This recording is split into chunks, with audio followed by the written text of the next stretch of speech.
আসসালামু আলাইকুম। আজ আমি আপনাদেরকে তৈরি করে দেখাবো নরমাল গরম মশলা গুঁড়া। কিভাবে বাসায় অতি সহজে নরমাল গরম মশলা গুঁড়া তৈরি করে নেওয়া হয় চলুন দেখে নিই।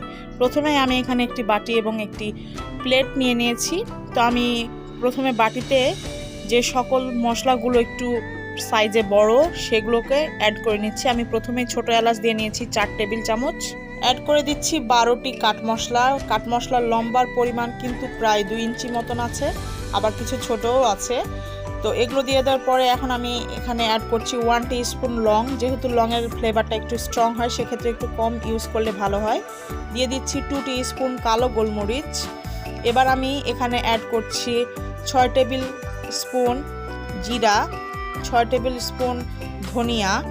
জিরা ধনিয়া অ্যাড করা হয়ে গেলে দিয়ে দিব তেজপাতা। আমি এখানে 10টি তেজপাতা মাঝারি সাইজের নিয়ে নিয়েছি। আমি যেভাবে তেজপাতাগুলো আছে সেভাবে যদি তেজপাতাগুলোকে ব্লেন্ড করি সেই সময় কিন্তু একটু অসুবিধা হবে, তাই আমি এখানে একটি সিজারের মাধ্যমে পিস পিস করে তেজপাতাগুলোকে কেটে নিচ্ছি। তাহলে আর ব্লেন্ড করার সময় কোনো প্রকার ঝামেলা পোহাতে হবে না। তেজপাতাগুলো যখন কাটা হয়ে যাবে এ পর্যায়ে শুকনো মরিচ অ্যাড করে দিচ্ছি 8টি। তবে আপনারা চাইলে ঝালের পরিমাণটা বাড়ানোর জন্য শুকনো মরিচ বেশি অ্যাড করতে পারেন। তবে আমি যে পরিমাণে শুকনো মরিচ অ্যাড করেছি এই পরিমাণে অ্যাড করলে ঝালের পরিমাণও সঠিক থাকবে এবং কালারটাও দেখতে ভালো আসবে। তো আমি শুকনো মরিচগুলো কিন্তু মাঝখান থেকে একটি সিজার দিয়ে কেটে নিয়েছি। আপনারা চাইলে সম্পূর্ণ ইউজ করতে পারেন। আমি কেন শুকনো মরিচগুলোকে মাঝখান দিয়ে কেটে দিয়েছি, যেন যখন আমি মশলাগুলোকে টেলে নিব তখন যেন সম্পূর্ণ ভালোভাবে টালা হয়ে যায়। এ পর্যায়ে আমি কাঠ মশলাগুলো যেহেতু একটু বড় সেই কারণে কিন্তু কাঠ মশলাগুলোকে হাত দিয়ে যতটা সম্ভব আমি ভেঙে ছোট করে নেওয়ার চেষ্টা করছি। তাহলে কিন্তু ব্লেন্ডারে যখন ব্লেন্ড করব তখন আর কোনো প্রবলেম ফেস করতে হবে না, খুব সহজেই গুঁড়ো হয়ে যাবে। এ পর্যায়ে আমি কিন্তু চুলে একটি প্যান বসিয়ে দিয়েছি এবং হালকা যখন গরম হয়ে আসবে প্যানটা তখন আমি কিন্তু এখানে অর্ধেক যে প্লেটে মশলাগুলো আমি মিক্সড করেছিলাম সেই মশলাগুলোকে আমি এখানে টেলে নেওয়ার জন্য ফ্রাই প্যানে দিয়ে দিব।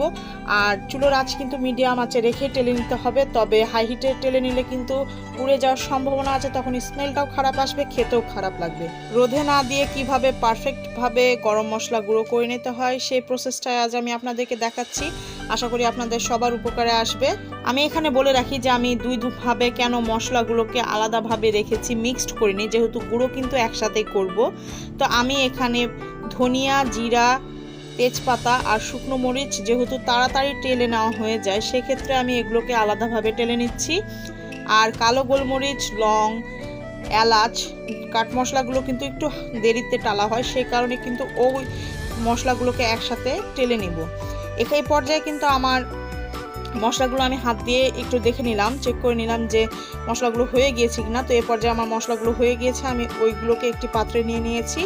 এখন আমি এখানে কাঠ মশলা, এলাচ, লং আর কালো গোলমরিচ একসাথে ফ্রাই প্যানে ভালোভাবে টেলে নিব।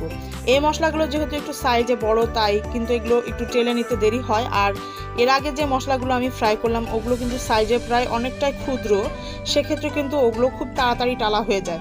এগুলো টালা কমপ্লিট হতে হতে কিন্তু ওই মশলাগুলো পুড়ে যাওয়ার সম্ভাবনা আছে, তাই আমি কিন্তু দুইভাবে মশলাগুলোকে টেলে নিয়েছি। এ পর্যায়ে কিন্তু আমার মশলা সম্পূর্ণ টালা হয়ে গিয়েছে।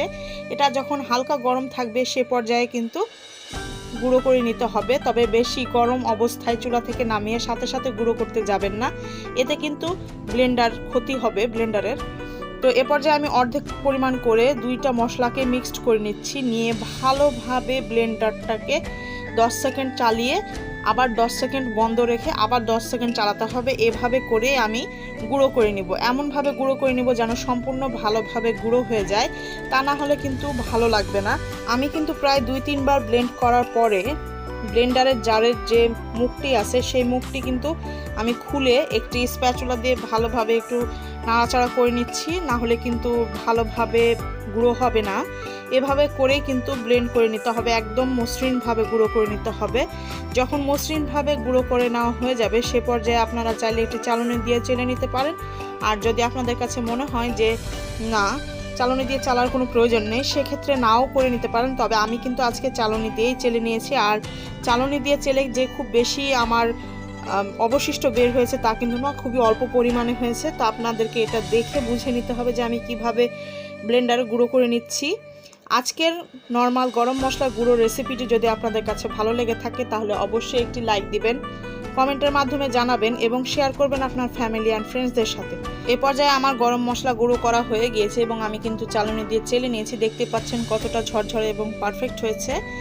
আপনারা, আমি আশা করব এভাবে অবশ্যই বাসায় ট্রাই করবেন, কারণ বাইরে থেকে গরম মশলা কেনার থেকে বাসায় তৈরি করে ইউজ করা কিন্তু সেটা অনেক স্বাস্থ্যের জন্য ভালো। আর বাইরের যে গরম মশলাগুলো আছে সেগুলো আমি বলবো না যে খারাপ, তবে সেইগুলোর তুলনায় কিন্তু বাসায় তৈরি করা অবশ্যই ভালো। তো আজ আর নয়, দেখা হবে অন্য কোনো দিন অন্য কোনো রেসিপি নিয়ে। সেই পর্যন্ত সবাই ভালো থাকবেন, সুস্থ থাকবেন, সাবধানে থাকবেন, আমাদের জন্য দোয়া করবেন। আল্লাহ হাফেজ।